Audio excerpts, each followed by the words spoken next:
This is a CBS 42 HD special report.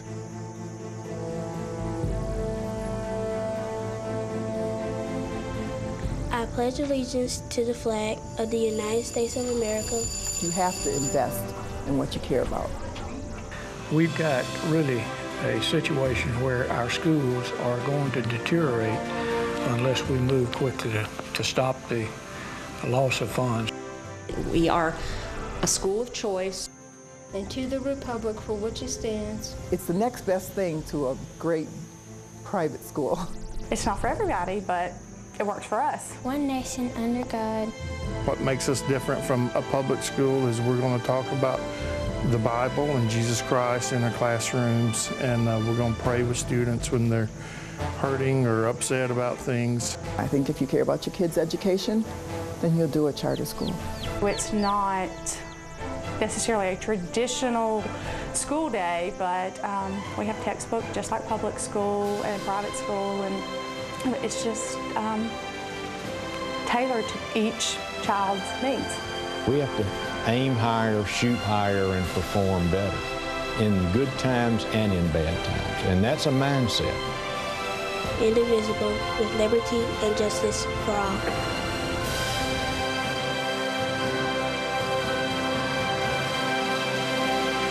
Good evening, I'm Ken Lass. And I'm Sherry Jackson. Welcome to this CBS 42 special presentation, Unchartered Territory, Education in Alabama. Over the next 30 minutes, we're going to take a closer look at one of the most controversial education issues in our state. It has many facets, and everyone seems to have an opinion on them.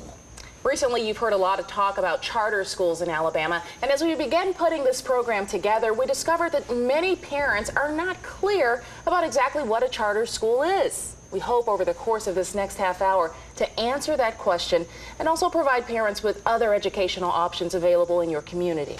Now, you know, it wasn't so long ago that homeschooling your child became mainstream. We're going to look at one family's choice for their children, and we're also going to explore whether the push for charter schools is gaining momentum in the very same way. We'll look at all the similarities. And we'll also take a look at the role tenure plays in the classroom and why charter schools are perceived as a threat to that system. We'll also look at what role spirituality is playing in your educational decisions. And can you have religious instruction in charter schools? Does it make a difference? And why do parents choose one educational environment over the other? We're going to begin tonight at the beginning. What exactly is a charter school? Many parents don't know the answer to that question. We recently spent time with parents in Georgia where charter schools are offering an alternative to traditional classrooms. And one of the uniquenesses of charter schools is when you receive your charter, it is based on a plan that you submit for the school.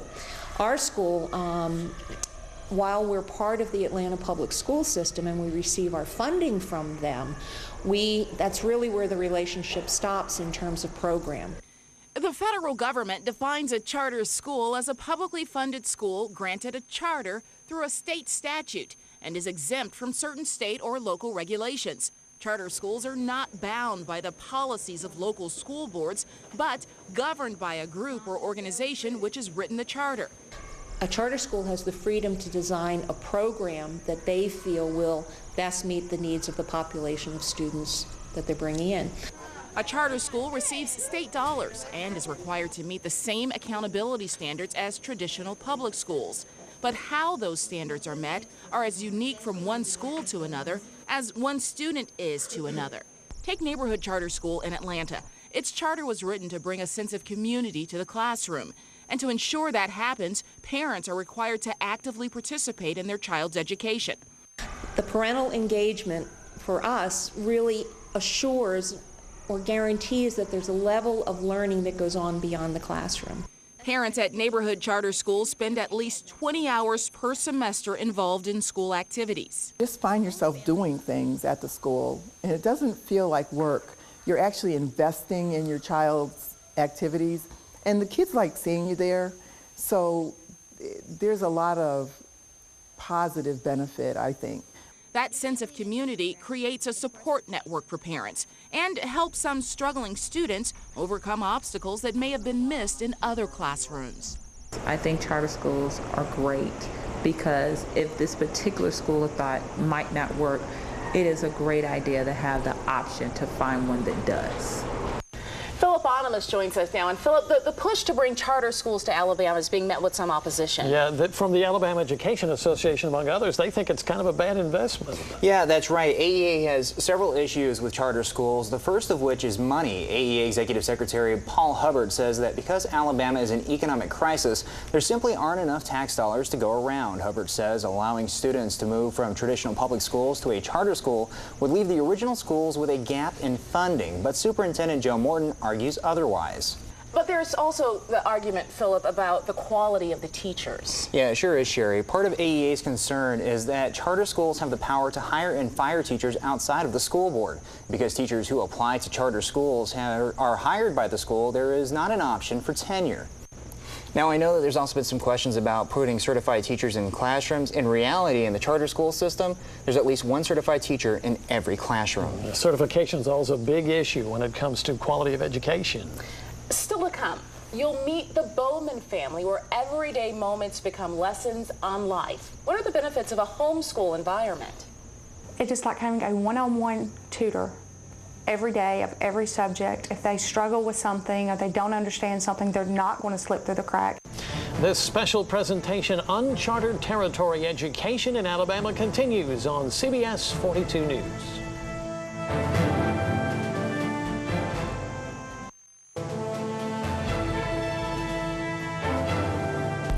You'll have competition in the classroom. You have competition for education.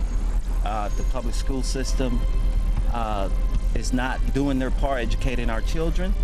Maybe if we go to a charter school system, we'll have that opportunity.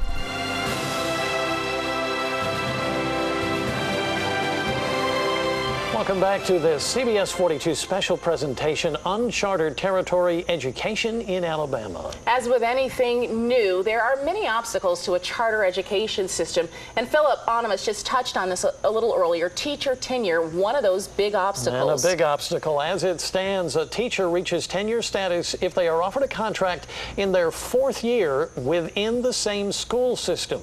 Alabama is in an education financial crisis. So how do you find money to find a new educational choice when existing educational options are hurting? Dr. Paul Hubbard, Executive Secretary of the Alabama Education Association, believes the hype over charter schools is misplaced optimism.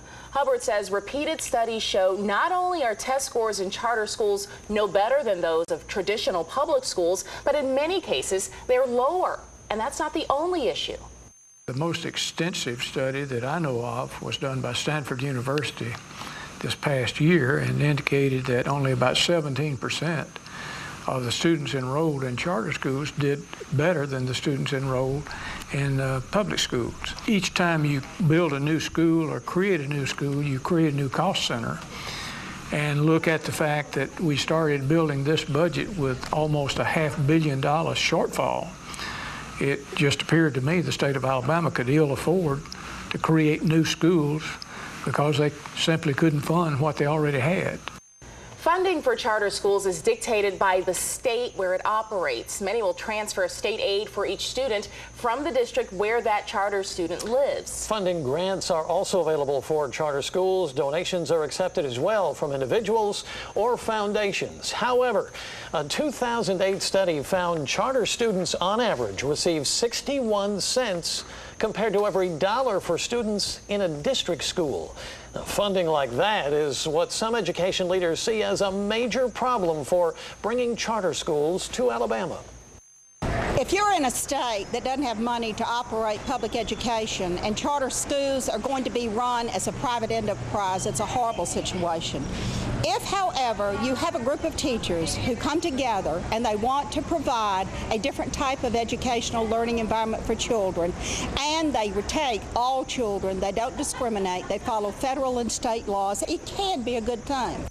Still to come, where does religion fit into the decision-making process for parents? As you might expect, it's a big reason many parents go with a private education. We're going to talk about the Bible and Jesus Christ in our classrooms. But surprisingly, the issue of prayer in class, it's not the only issue that parents consider when looking at a private school education. But first, a family chooses homeschooling over a more traditional education. How the Bowman family makes this choice work for them when Unchartered Territory education in Alabama continues.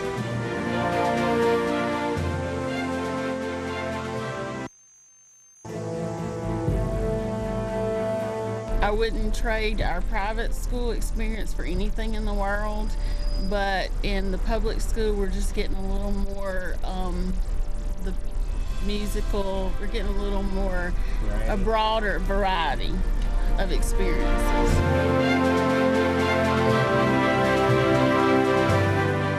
You know, it used to be parents had only two educational choices for their children, public or private school. But now there's a third option, homeschooling. It's a popular choice for many parents.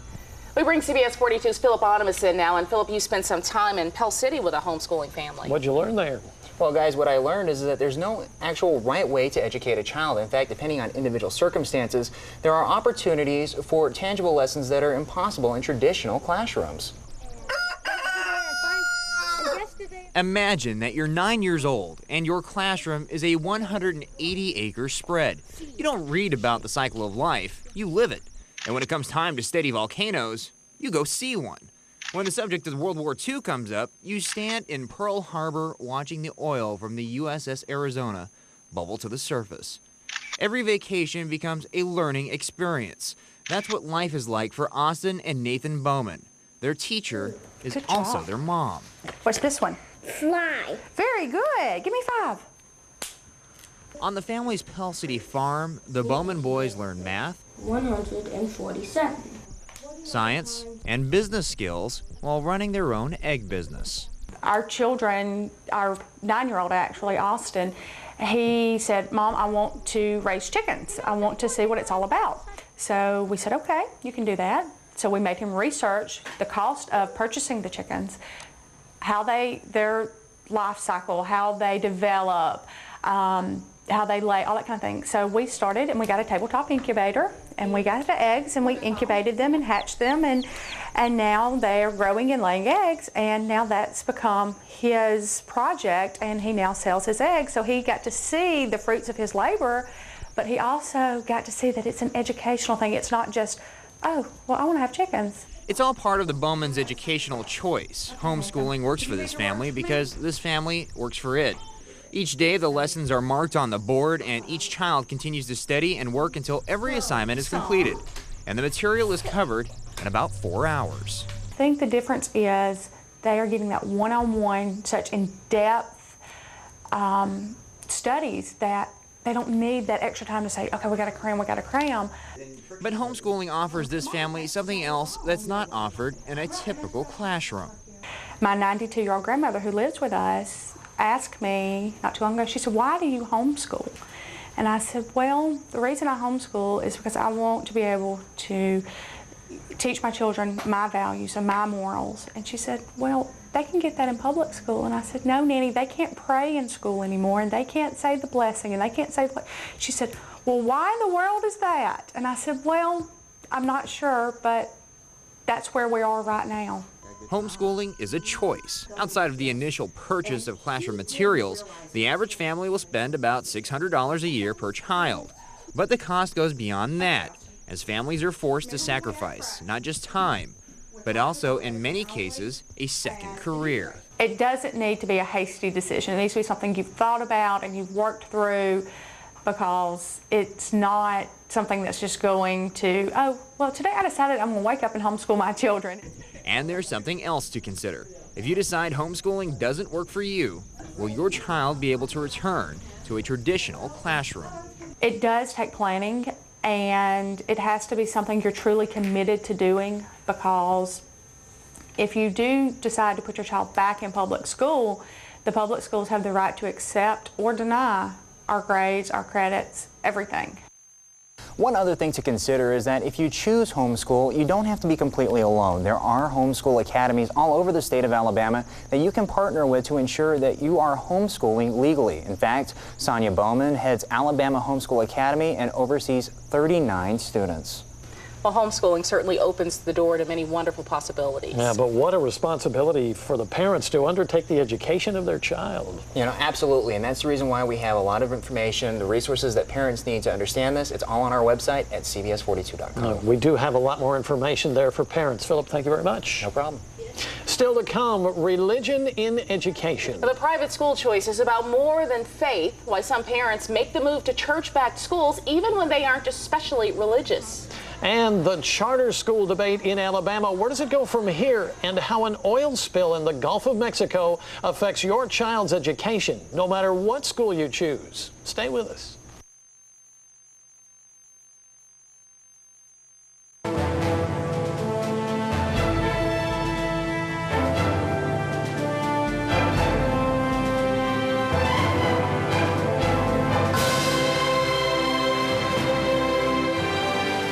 When the government told public school students no religion past the front door, students responded. They found a way to bring their faith to class each day without breaking the law. A good example of that was the See You at the Pole event. For many Alabamians, the concept of the charter school feels very much like that of private schools. In fact, some even feel that if charter schools become legal, Alabama's private schools will declare themselves charter schools. I went to a local private institution in an effort to try to sort out some of the confusion. We want to read from the Bible and declare Jesus as Lord in our schools, and we couldn't do that if we took tax money. And there it is in a nutshell. The reason Alabama private schools will not be rushing to jump on the charter bandwagon. To a large extent, the growth of private schools, such as Parkway Christian Academy in Huffman, is due to the purging of God and spirituality from public classrooms. What makes us different from a public school is we're going to talk about the Bible and Jesus Christ in our classrooms, and we're going to pray with students when they're hurting or upset about things. One nation under God. God and country. According to internet statistics, there are over 460 private schools in Alabama, serving over 86,000 students and employing over 6,300 teachers. But it's not always religion that attracts parents. Sometimes it's just a way to get their children out of a public system that they perceive as troubled, undisciplined, and broke. A lot of parents choose us not because we're a Christian school, but because they don't want their children in the public schools. Parkway Principal Mike Gallion says those who fear private schools would try to declare themselves as charter schools have nothing to worry about. If we applied to be a charter school, then we would have to give up some of the things that we treasure. Nor do the private schools fear the possibility of charters. Gallion does not see them as significant competition. He says the only advantage of a charter over a private school would be cost. If a charter school went in right down the street from us, I'm sure a cheaper education would appeal to many. So we would lose some, but I don't think it would kill us. There is one aspect that private schools do have in common with charters. Neither one is required to offer tenure to teachers. At Parkway, there is no tenure whatsoever. All teachers work on a one-year contract with no guarantees. Charter schools are similar, and Gallion feels it is an advantage in attracting hard workers who are more likely to stay at the top of their game. There are some great educators in Alabama, and there's some great ones looking for jobs that can't get them because there are tenured teachers that are no longer doing their job. So I think tenure is good to protect good teachers because there's a whole lot more good ones than bad ones, but there are a few that probably should move on. By the way, being a private school is no guarantee of success. At least one local private school, Shelby County Academy, did not open this year due to lack of support. So, what's next for education in Alabama? State Superintendent of Education Joe Morton says he will continue to fight for charter schools, but in the meantime, the focus is on trying to shore up the education budget. The state is preparing to submit a second application for millions of dollars in federal stimulus money, but the greatest challenge moving forward is to find a better way to fund education in the state. Right now, the bulk of the education budget is tied to state sales tax and property taxes. Sometimes we shoot too low with our thoughts and our ambitions and our aspirations for our children. And we ought not think that Alabama is mired in the bottom 2 or 3 states in the nation forever. We ought to have a mindset that Alabama can be as competitive as any state in the nation, and we ought to aspire to that, even in bad economic times. Dr. Morton is paying close attention to the situation with the Gulf oil spill. He says if the spill devastates summer tourism, education budgets could take a dramatic hit.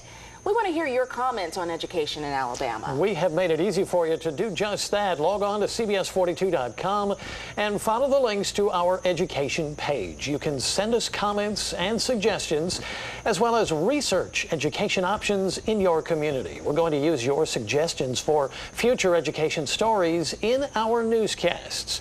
Now, we've only scratched the surface of education in Alabama. Whatever your choice, parents do have choices. Thank you for joining us for this special presentation. We look forward to hearing your comments and suggestions for future educational stories. From everyone here at CBS 42 News, good night.